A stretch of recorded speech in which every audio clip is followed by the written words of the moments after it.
नमस्कार दोस्तों, मैं त्रिभुवन चौहान हूं और लोकार्पण पर आप सब लोगों का एक बार फिर से स्वागत।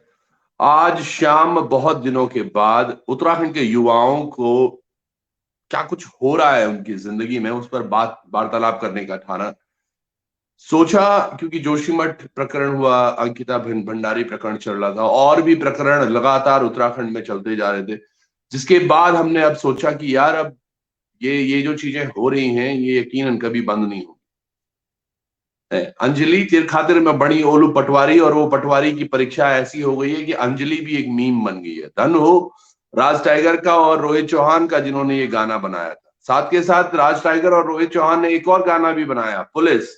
तो पुलिस में भी दरोगा भर्ती पर देखिए आज बवाल हो गया। तो ये जो तमाम भर्ती परीक्षाएं हो रही हैं, क्या कनेक्शन है? मैंने ये वैसे उन दोनों से पूछा भी था, हंसते हुए पूछा था कि भाई जो भी तुम गीत बना रहे हो उनकी परीक्षाओं में पल्ले पड़ रहे हैं कुछ ना कुछ। या तो ये गीत के टॉपिक चेंज कर दो, लेकिन वो भी क्या करें, युवाओं की सच्चाई दिखाने का प्रयास कर रहे हैं। क्या कुछ हो रहा है, एक बड़ी गंभीर स्थिति मेरे मन की भी है। मुझे लगता है कि ये चीजें 2000 से ही ऐसी हो रही हैं। वर्ष 2000 के बाद एक भी भर्ती शायद ऐसी नहीं हुई है सरकार के अंदर जो सच हो, जिसमें सभी लोग मेहनती हो, जिसमें पैसा न चला हो, जिसमें पावर न चली, जो इसमें सत्ता का कमाल न दिखा।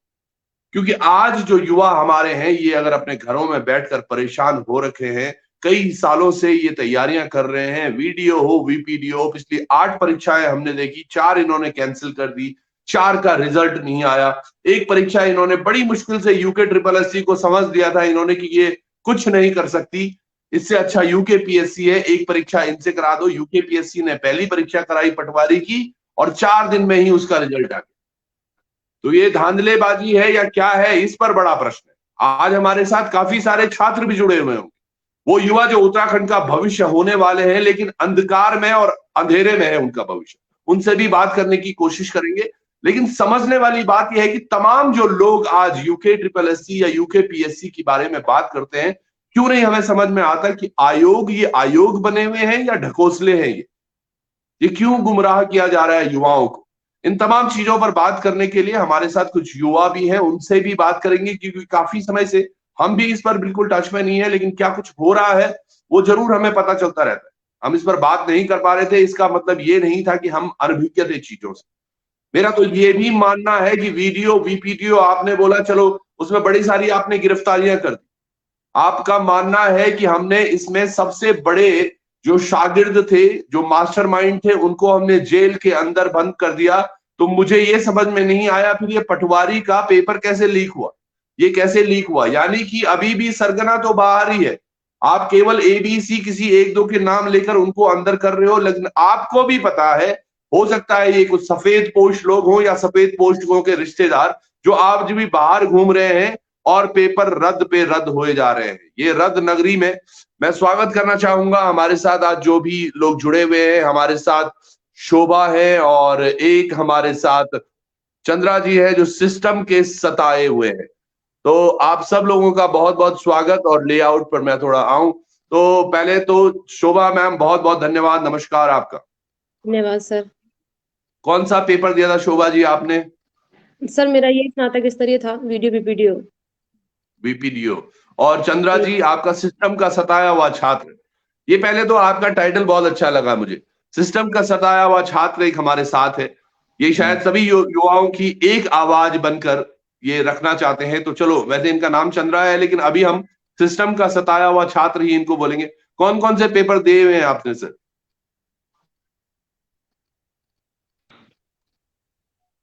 सर मैंने पेपर मेरा चंद्रा जी, स्टेनोग्राफर का था और वीडियो भी वीडियो था, और अभी हाल में जो पटवारी का एग्जाम हुआ वो भी था। हम्म, उसमें भी मेरे अच्छे मार्क्स थे सर। अच्छा, वो भी कैंसिल हो गया? क्या जी लग सर। रहा है शोभा, अगर आप अपनी बात रखना चाहें, क्या लग रहा है हम्म। आपको, जो ये पेपर की धांधली हो रही है, ये तमाम चीजें? मुझे तो ऐसा दुख हो रहा है यार, 2000 के बाद जो भी भर्तियां हुई है, जब से उत्तराखंड बना है, क्या लग रहा है आपको कोई एक भर्ती, चाहे वो शिक्षकों की हो या फिर नर्सिंग की हो या फिर किसी भी अन्य पद पर, क्या ये भर्तियां सही से हुई होंगी? ये तो पकड़े अब जा रहे हैं क्योंकि सोशल मीडिया सर का समय है। सर 2014 से तो इसमें खुद सीएम सर ने बोला है कि हम्म। धांधलियां चल रही हैं, और 2022 तक नहीं रुकी। ये भ्रष्टाचार कभी नहीं रुके। 2016 में ये यही कह के रद्द करते हैं कि आगे नहीं होगा, 18 में यही कह के ये रद्द करते हैं कि आगे नहीं होगा, अब 22 में भी यही कह के रद्द करते हैं कि आगे नहीं होगा। तो ये क्यों हो गया पटवारी में, क्यों हो गया पुलिस और में, क्यों हो गया फॉरेस्ट गार्ड में, क्यों हो रहा पीसीएस? बिल्कुल। और ये इनका कहना है कि सरगना इन्होंने गिरफ्तार कर दी। क्यों? सिस्टम का सताया हुआ छात्र। इन्होंने तो कहा है कि सरगना इन्होंने गिरफ्तार कर दिया, फिर क्यों ये हो रहा है? जी सर, मैं इसी मुद्दे पे बात करना चाहूंगा। जैसे अभी वीडियो वीडियो का जो मुद्दा उठा सर, अभी इस मामले में जांच अभी चल रही थी। जैसे इन्होंने कहा कि मेन सरगना हकम सिंह, मनराल, ये लोग पकड़े गए हैं। तो सर मैं ये जानना चाहता हूँ, जो ये यूकेपीएससी में पटवारी का पेपर लीक हुआ, चौथे दिन ही पटवारी के पेपर की पुष्टि हो गई, तो सर ये लोग कहाँ से आए, ये लोग कौन थे? और जो इसमें मेन जो सरगना बताया जा रहा है, संजीव चतुर्वेदी, अति गोपनीय विभाग के ये अध्यक्ष हैं इस टाइम।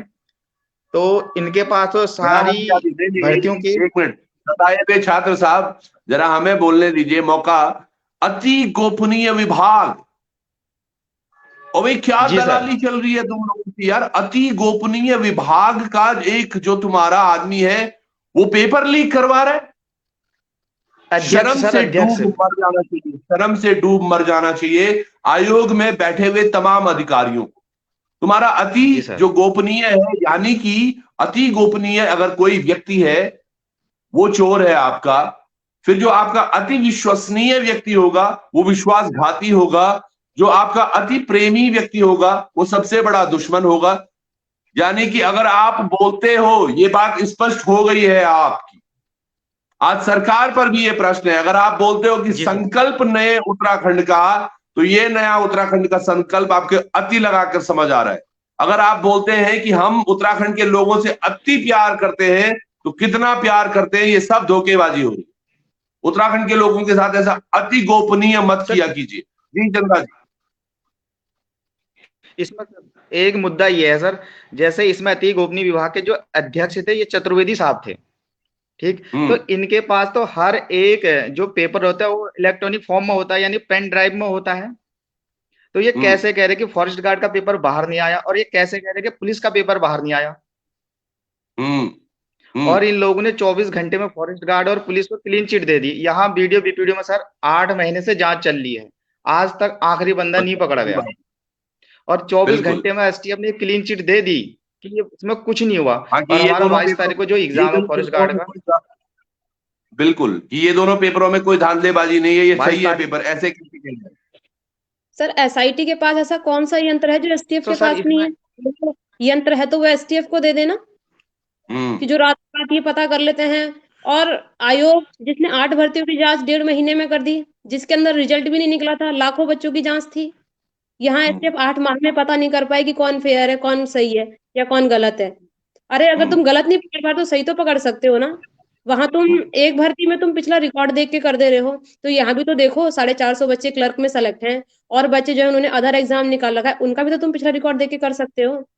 इनके पास एक सोल्यूशन है कि रद्द कर दो, ना हमें कोई जांच नहीं करेगी, ना किसी पे कोई आएगी, बस मेहनत वाला बच्चा मेहनत करता रहे। अब तो सर वीडियो बस उसके पैसे मजदूरी करके उस पर लगाते रहे, बस इनको कोई फर्क नहीं पड़ता कि कोई कितनी मेहनत कर रहा है, किसकी उम्र कितनी हो रही है, इन्हें कोई फर्क नहीं पड़ता।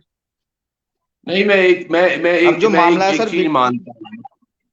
मैं आपको एक चीज बताता हूँ जो मुझे लग रहा है, ये तमाम चीजें। एक मनोज कुमार जी भी जुड़े हैं पर इनका कैमरा नहीं साफ है अभी। मनोज जी अपना कैमरा ऑन कीजिएगा एक बारी। मैं ये कहना चाह रहा हूं कि अगर 2000 के बाद अब तक तमाम पेपरों में इस तरह से धांधली हो रही है, तो आप लोग जीवित क्यों हैं और वो आशा हमारे युवाओं के अंदर जीवित क्यों करना चाह रहे हैं? आप बोल रहे हैं हम 2000 भर्तियां करेंगे, 5000 भर्तियां करेंगे, क्योंकि चुनाव आने वाले हैं। 2024 लोकसभा चुनाव, जहां पर मोदी जी के सर पर वापस से ताज देखने का एक प्रोग्राम है।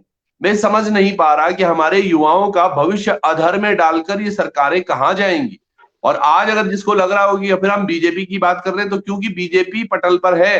हाँ ये जरूर है, हरीश रावत जी ने अगर बहुत अच्छा काम किया होता तो आज जो दरोगा भर्ती हुई है उसमें हरीश रावत की सरकार का नाम नहीं आता। तो यानी कि ये दोनों ही उस सिक्के के पहलू हैं, एक हेड है एक टेल है, दोनों ही अपने काले कारनामों के लिए विख्यात रहे हैं और दोनों ही दल ऐसे हैं जिन्होंने आज उत्तराखंड को दलदल बना दिया। चाहे वो विधानसभा भर्ती घोटाले की बात हो, दोनों के ही जो चेयरपर्सन थे दोनों ने ही कबूला कि हमने नौकरियां लगवाई हैं। उसके बाद वीडियो बीपीडीओ भर्ती परीक्षा, फिर अन्य भर्ती परीक्षाएं, क्लैरिकल का आप देख लो, फॉरेस्ट गार्ड का आप देख लो, पटवारी का एक पेपर हुआ वो कैंसिल हो गया। जी चंद्रा जी आप कुछ कह रहे थे ना, ही ये सीबीआई जांच के लिए भी नहीं जाते। मनोज जी आपके दोनों वीडियो बंद हैं अभी भी।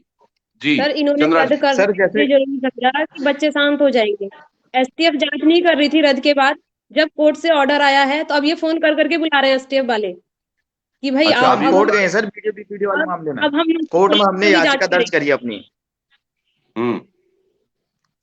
अच्छा तो क्या सर मैं एक चीज और रखना चाह रहा था जी, हमने सर कोर्ट में अपनी जो बच्चे सही हैं उन्हें नियुक्ति मिले और इसमें जो गलत बच्चे उन्हें सेग्रीगेट कर दिया जाए, क्योंकि माननीय मर्तोलिया जी ने ये बात कही थी प्रेस मीडिया में कि इसमें 133 बच्चे जो हैं गलत हैं और उन्हें हमने छांट लिया है, उन्हें आगे आने वाली परीक्षा में नहीं बैठने देंगे। तो सर जब 133 बच्चे आपने सिलेक्ट कर लिए हैं, चयन कर लिए हैं, तो बाकी बच्चे तो फेयर हैं। और इस मुद्दे इसी बात को लेकर हम कोर्ट भी गए हैं। और दूसरी बात मैं फॉरेस्ट गार्ड की भी यहाँ पे रखना चाहूंगा। जैसे आयोग और एसटीएफ ने ये कहा कि फॉरेस्ट गार्ड में जो पिछला पेपर था उसे हमने हटा के उसकी जगह नया पेपर बना दिया। तो सर जो पिछले जो 2.5 लाख प्रतियां हैं पेपर की, 2.5 लाख बच्चों का इसमें एग्जाम है, तो कम से कम मीडिया के सामने वो 2.5 लाख पेपर तो दिखाया जाए। कम एक पेपर, चलो 2.5 लाख नहीं, एक पेपर की हाँ भाई ये पेपर था, इसे हमने हटा लिया, इसके जगह हम नया पेपर कर रहे हैं, ये भी हमें कुछ नहीं दिखाया। और सर हमारे मन में तो एक शंका रहेगी ना, हम एग्जाम देने जाएंगे पेपर पहले ही बाहर है, तो हम किस हिम्मत से एग्जाम देने जाएंगे सर? हमारा तो मनोबल पहले ही टूट चुका है। 2 से 3 में बिल्कुल इनमें इन्होंने 2.5 लाख पेपर छाप दिए। हमारे साथ अंशुल पंत भी हैं अभी। मैं भी चाहूंगा अगर आप लोग अपने फोन को शोभा मैम और चंद्रा जी आप भी अगर फोन को टिल्ट कर देंगे तो आप भी बड़ी स्क्रीन पर आ जाएंगे। हम अंशुल से भी बात कर लेते हैं। अंशुल जी कहाँ से हैं आप? नमस्कार सर, मैं नैनीताल हल्द्वानी का निवासी हूँ सर। वर्तमान में मैं मुंबई में हूँ। हल्द्वानी से ठहरे आप? जी ठहरे सर। ये ठहरे आपके वीडियो के जो वहीं से शुरुआत हुई थी ये सारी समीकरण की। आपके जो टॉपर हैं वो भी वहीं रहे, हल्दू चौड़ से। हाँ जी, हाँ जी। अंशुल जी क्या, अंशुल जी ये हो क्या रहा है? UK SSC, UK triple SC, UK PSC, क्या है ये जमावड़ा? सर जब से उत्तराखंड बना है ना, उत्तराखंड मेरे ख्याल से बना है इसलिए क्या था कि कुछ लोगों को लाभ पहुंच सके, और वो लाभ पहुंचने के लिए एक गलियारा बना दिया गया है। तो उस गलियारे के तहत एक किस्म से पैसे की कमाई हो रही है और छात्रों को भी एक किस्म से ठगा जा रहा है। अब मेरा तो ये कहना है इस पूरे प्रकरण में कि इस समय यूके पीएससी और यूके ट्रिपल एससी दोनों की पूरी सफाई होना बहुत जरूरी है। और जब तक सफाई नहीं होती तब तक का कोई भी परीक्षा होना जो है संदेहास्पद है। कल को मैं कोई परीक्षा देने जाता हूँ तो मुझे ये मन में पूरा शंका है कि भैया ये परीक्षा ईमानदारी से हुई है नहीं हुई है, इसमें पहले से कोई पेपर बिका है नहीं बिका है। तो हम परीक्षा अगर मजबूरी में या जबरन दे भी देते हैं तो हमारे मन में ये बना रहेगा कि हम परीक्षा तो दे के आएंगे, लेकिन इसमें कितने लोग कैसे बैठे हैं, कितना पेपर बिका है, हमें नहीं पता। इसलिए सरकार को यहाँ पर रोक के पहले पूरी सफाई करनी चाहिए, फिर पूरा सिलेबस पाठ्यक्रम और इन चीजों को बदल के दोबारा से परीक्षा होनी चाहिए जो भी परीक्षाएं हो रही हैं। और आप सही कह रहे हैं अंशुल जी, मैं आपको बताऊं क्या है, सबसे पहले कुछ नहीं करके हमें सरकार की इच्छा शक्ति मजबूत करनी होगी। ये मजबूत करना होगा कि जो ये सोच रहे हैं कि युवाओं के साथ जो छल करके इनको मजा आ रहा है, पैसा कमा रहे हैं, इनको ये सोचना होगा कि हमें ये बंद करना होगा। युवाओं के लिए एक नई राह देनी होगी, तो उसमें छल कपट की कोई गुंजाइश नहीं होनी चाहिए। इन्हें पहले ऐसा सबक लेना होगा, उसके बाद ये नए तरीके, अच्छा नए सिरे से तो पेपर किए थे ना भाई। आप समझो यूके पीएससी ट्रिपल एससी में इतने सारे बवाले, इन्होंने बोला कि आयोग खत्म कर दो, तमाम पेपर इन्होंने ट्रांसफर करके यूके पीएससी कर दिए। नए सिरे से तो कर रहे थे, अब नए सिरे में भी पहला ही जो कदम लिया इन्होंने उसमें ही ये लड़खड़ा गए। यानी कि पहले सिस्टम को, करप्ट जो सिस्टम है उसको ठीक करना पड़ेगा, उसके लिए इनको कस्में खानी पड़ेंगी। शोभा मैम का बड़ा वीडियो हिल रहा है, कुछ कहना चाह रही है शायद। जी शोभा मैम। सर मैं ये कहना चाह रही हूँ कि जब इनको पता ही है यूके ट्रिपल एससी से इतना सब कुछ हुआ, इन्होंने ना वहां जांच सही से करी, उसके बाद जल्दी जल्दी यहाँ ट्रांसफर करा। यहाँ ट्रांसफर करके फिर जल्दी जल्दी पेपर कराने के लिए कि भाई हाँ ये पेपर इस दिन है, इस दिन है, इस दिन है। इनको क्या इतनी जल्दी थी पेपर की? बिल्कुल। जब आपसे नहीं हो रहा, आप ये स्टेप नहीं कर पाए तो आप सीबीआई लाते, अगर आप इतने धाकड़धामी है तो। आपको क्या लग रहा है चंद्रा जी, ये सीबीआई क्यों नहीं ला रहे? सीबीआई क्यों नहीं ला रहे? सर सीबीआई तो सर इसमें आएगी, क्योंकि हमारा तो मेन मुद्दा जो हम कोर्ट गए हैं सर, इसीलिए गए हैं कि हमें नियुक्ति दो। अगर एसटीएफ हमें नियुक्ति नहीं दे पाती है जांच सही करके, तो सर हम इसमें सीबीआई की मांग के लेके गए हैं कोर्ट में इस टाइम। और जो बात इसमें यूकेपीएससी की है सर, यूकेपीएससी इतनी जल्दबाजी क्यों दिखा रही है आखिर? एक के बाद एक एग्जाम क्यों इतनी जल्दबाजी? पिछले एग्जाम का आंसर की आई नहीं, अगला एग्जाम कंडक्ट करा रहे हैं। और पिछले एग्जाम में जो कि हो चुका है पहले की, पुलिस में संदिग्धता आ चुकी है कि पेपर लीक है, पेपर बाहर है, फिर भी ये पुलिस का रिजल्ट देने को इतने उतावले क्यों है? क्यों नहीं इंटरनल जांच की जा रही है रिजल्ट से पहले? और पटवारी में देख लीजिए सर, पटवारी में अंदरूनी खोट है। हाँ सर, मैं जी अंदरूनी खोट तो बहुत बड़ा है सर। मैं तो आपके माध्यम से आपके जितने भी अन्य पत्रकार भाई बंधु हैं, चैनल वाले हैं, सबसे यही गुजारिश करता हूं कि आप सब लोग इस समय एक आवाज उठाइए कि ये यूकेपीएससी और यूके की अन्य परीक्षाओं की भी जांच होनी चाहिए। अभी तो सर एक चीज खुली है, अगर यूके की भी जांच होगी ना, तो लेक्चरर की परीक्षा, कनिष्ठ सहायक की परीक्षा और जो 7-8 एग्जाम जितने भी जिसको इन्होंने अंदरूनी जांच करके सफाई दे दी, वो भी सब खुलेंगे सर। अब एक बात बताइए, एक चोर है, अब आप उसी से जजमेंट करने के लिए कह रहे हो, तो क्या जजमेंट करेगा? यानी कि जो आयोग खुद ही संलिप्त है वो इंटरनल जांच कर रहा है। पहली बात तो आयोग कोई जांच एजेंसी नहीं है।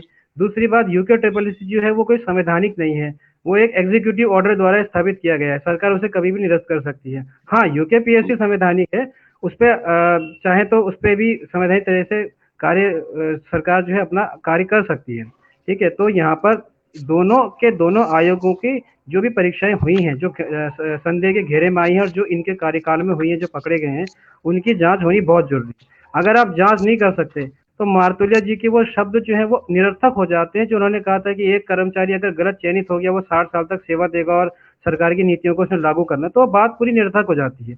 अगर उनकी बात मैं आपकी बात एक काटना भी चाहूंगा। मैं चाहूंगा तब तक सिस्टम का सताया हुआ छात्र और शोभा, आप अपने फोन को पोर्ट्रेट मोड में कर दीजिए, क्योंकि आप लोगों का फ्लक्चुएट हो रहा है और छोटा आ रहा है, समझे आप दोनों? हाँ जी, ऐसे में ऑटो रोटेट कर दीजिएगा। तब तक मैं आपको बताता हूं, जब तक ये लोग अपना कैमरा ठीक करते हैं। एक बड़ी बात अभी यहाँ पर अंशुल ने कही है, वाकई इस बात को सोचना होगा। सोचना ये होगा, जो लोग इतने समय से कार्यरत थे, अगर हम बात करें 2015 के बाद दरोगा भर्ती परीक्षा कि मैं संलिप्त अभी तक 20 दरोगाओं के नाम सामने आए हैं, ये एक बड़ा प्रश्न चिन्ह है। मुझे समझ में ये नहीं आ रहा है पिछले 8-9 वर्षों से इन दरोगाओं के अंतर्गत चलने वाली चौकियों में क्या कुछ हुआ होगा, कहां से क्या क्या संलिप्तताएं हुई होंगी, कितने उसमें केसेस रहे होंगे, कितने उसमें सही केस थे, कितने उसमें फर्जी केस थे, कितनी जांचें पूर्ण रूप से सही कराई गई, कितनी जांचें नहीं कराई गई। ये एक बड़ा प्रश्न भी हो जाता है, क्योंकि हम अब उसी व्यक्ति पर बात कर रहे हैं जो उस पद पर बैठा हुआ था और उसने ये तमाम चीजें कर दी। और एक और बड़ा प्रश्न इसमें निकल के आता है कि इन लोगों को सस्पेंड क्यों किया गया है, जब आपको पता है कि इन पर चीजें हुई हैं और जब इनकी संलिप्तता पाई गई है, इनको बर्खास्त करने के बजाय इनको कुछ समय के लिए सस्पेंड कर दिया गया। क्या सस्पेंशन के बाद वापस से रीजॉइनिंग का कुछ कंसिडरेशन देख रही है यहाँ पर सरकार, या फिर किस तरह से करने की इसको कोशिश की जा रही है, क्या कुछ करा जा रहा है? वो एक बड़ा प्रश्न है जिस पर हम सब लोगों को सोचना पड़ेगा। मुझे लगता है अभी शोभा जी वो कर नहीं पाई, पर हमारे पास अंशुल जी, आपने वाकई एक बहुत अच्छी बात कही। शोभा जी, आपको ना ऑटो रोटेट भी ऑन करना होगा फोन का, ऑटो रोटेट भी ऑन करना होगा फोन का, तब शायद आपका हो जाएगा। जी अंशुल जी, आगे बताएं। तो सर मैं तो यही कहना चाह रहा था कि जब तक इसकी सफाई नहीं होती तब तक आगे बढ़ना निरर्थक है। दूसरी बात ये है कि अगर एक किस्म के अपराध में अगर एक तरीका हम अपनाते हैं, मान लीजिए हम किसी अपराध में सेग्रीगेशन करते हैं, जेई भर्ती में या किसी पुलिस भर्ती में या कोई अन्य पटवारी भर्ती में, तो फिर इसका मतलब आप सभी में सेग्रीगेशन कीजिए। यदि आप सब में छटनी नहीं कर सकते, मैं बोलना चाहूंगा अंशुल जी, मुझे नहीं, मैं वही बोल रहा हूँ आपको, बहुत बस शोभा जी सही हो गया, अभी हो गया था सही। मैं ये कह रहा था, हमने पीछे बात की थी जब वीडियो बात हो रही थी, भर्ती परीक्षा में चयनित छात्र हुए थे, तब हमने मांग की थी सेग्रीगेशन की, कि आप सेग्रीगेशन कीजिए, आप उन बच्चों को, जब उसमें सेग्रीगेशन ना होकर 4-5-6 महीने बच्चों को लटकाया और उसके बाद आपने कैंसिल कर दिया। आज कुछ पेपर्स को सेग्रीगेशन के माध्यम से आप किस तरह क्लियर कर पाएंगे? चंद्रा जी, सिस्टम का छटाया हुआ छात्र, क्या लगता है आपको इस बात पर? सर यहाँ पे तो सरासर नाइंसाफी है सर। 7 साल पुरानी भर्ती में आप सेग्रीगेशन करने के मूड में हैं। आपने 20 SI स्टैम्प सस्पेंड करे हुए हैं सर। होगा कुछ नहीं, 2-3 महीने बाद ये और जगह ट्रांसफर हो जाएंगे, ड्यूटी अलग अलग लग जाएगी, मामला यही रफा दफा हो जाएगा। होना कुछ नहीं सर इसमें। ये 7 साल पुरानी भर्ती में सेग्रीगेट कैसे कर रहे हैं आखिर, सबसे बड़ा सवाल तो ये है। और दूसरी बात, ये एक दिखाने के लिए कि 20 दरोगा हमने सस्पेंड कर दिए हैं। आने वाला आप 3 या 4 महीने बाद देखोगे तो यही दरोगा आपको कहीं चौराहे पे या कहीं बाइक का चालान काटते हुए ऐसे नजर आएंगे। ये ज्वाइन हो जाएंगे, इनमें हटने का तो कोई सवाल ही नहीं है सर इनका। अगर इन्हें, सबसे बड़ी बात, इन्हें सस्पेंड क्यों किया? बर्खास्त करते ना, अगर गलत पाए गए तो बर्खास्त करते। इतनी पावर तो है, राज्य सरकार का विषय है, वैसे तो पुलिस राज्य सरकार के अंदर आती है। इतनी पावर है सीएम के पास कि डायरेक्ट आप इन्हें बर्खास्त कर सकते हैं, पर करा नहीं ना। यही करा कि सस्पेंड कर दिया, 2-3 महीने बाद फिर जाएंगे। मतलब तो यही है ना, इसका मतलब तो यही है कि पैसे मोटे हैं और अंदर तक जा रहे हैं। सारे दफ्तरों में वो पैसे जा रहे हैं, चाहे वो सफेद पोशों के यहाँ हो या उनके अपने आकाओं के यहाँ हो, वो पैसे सब जगह जा रहे हैं। इसलिए कोई ठोस या मजबूत इसमें पहल नहीं हो पा रही। क्या कहना है अंशुल जी आपका इस बात पर? सर मैं बड़ी बात आपके माध्यम से उठाना चाहूँगा। एक UKSSC पेपर प्रिंट करवाता है और जहाँ प्रिंट होता है वहाँ CCTV की फुटेज नहीं है, वहाँ कोई सुरक्षा नहीं है, वहाँ कैसे कोई फ़ोन लेके चला गया अंदर, इस बात की अभी तक का कोई सामने, जनता के सामने कुछ नहीं आया। मतलब एक अपराध हुआ और बाकी जो इससे पीड़ित युवा हैं या जो उत्तराखंड की जनता है उसे नहीं पता कि वो कैसे लीक हो गया, बस पेपर लीक हो गया। तो आप सोचिए सर, क्या किसी एक व्यक्ति के बस का है परीक्षा पत्र लीक कर दे?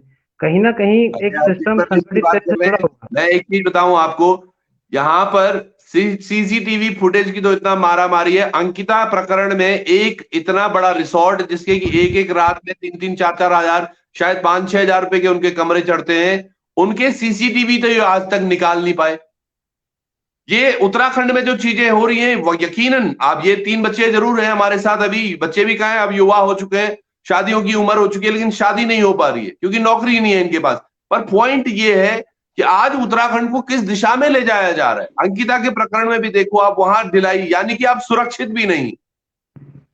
दूसरी हम देख रहे हैं अभी जोशीमठ में एक प्राइवेट ऑर्गेनाइजेशन ने जोशीमठ को पूरा ढहा दिया, नीचे आने वाला है। उसमें भी अभी तक गलती समझ में नहीं आ रही कि हुआ क्या है, क्योंकि 1976 की जो रिपोर्ट है उसको नहीं मानकर आपने तमाम ये टनलें बना दी, तमाम चीजें हो गई, विनाश हो रहा है विकास के नाम पर।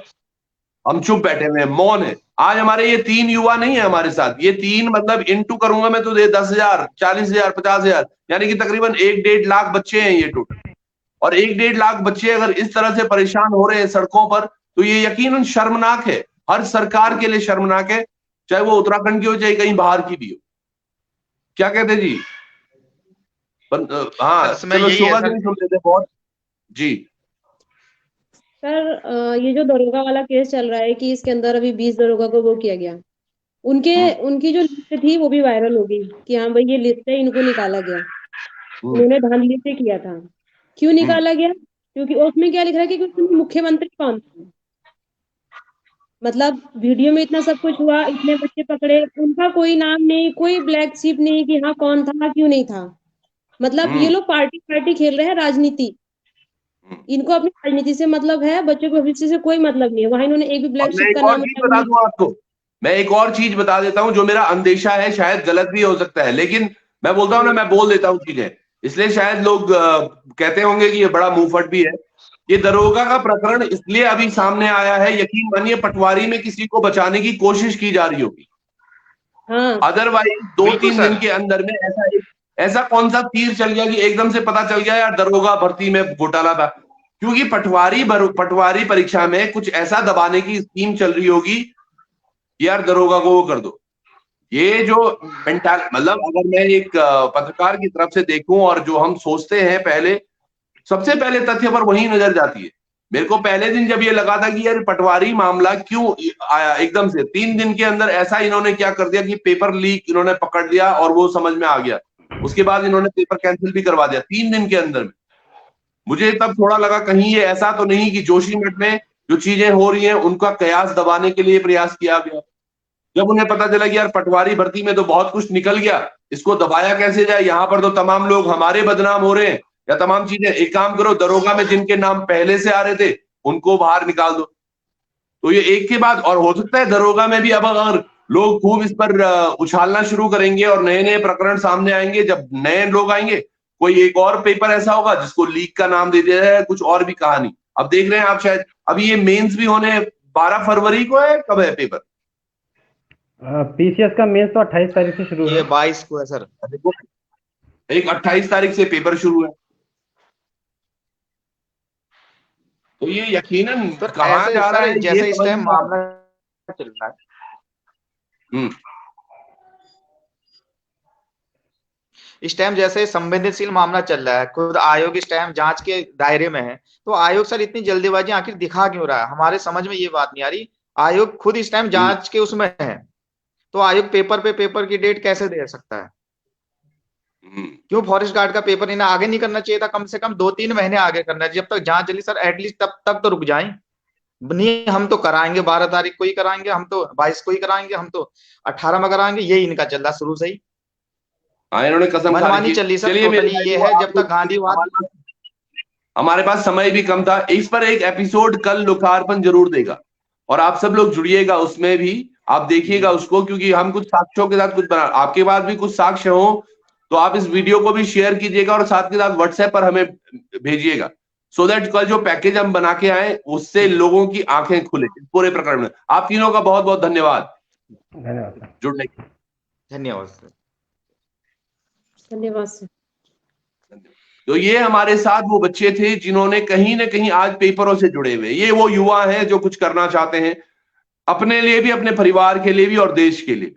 लेकिन कैसे करेंगे? करेंगे तब जब ये कुछ नौकरी पाएंगे, लेकिन नौकरी के जो सारे रास्ते हैं वो हो चुके हैं बंद, और बंद भी इस तरीके से कि जो हमारे आयोग हैं आज वही, मतलब जो परीक्षा करा रहा है सबसे पहले प्रश्न चिन्ह ही उस पर आ रहा है। कितनी भली बात है भाई साहब कि पेपर लीक में कौन आया सामने कि जो अति संवेदनशील, अति गोपनीय विभाग का, अति गोपनीय विभाग, ये तो पहला बार मैं नाम सुन रहा हूं इस ऐसे विभाग का कि अति गोपनीय विभाग का भी व्यक्ति ऐसा हो सकता है जो कि पेपर ही लीक करा दे।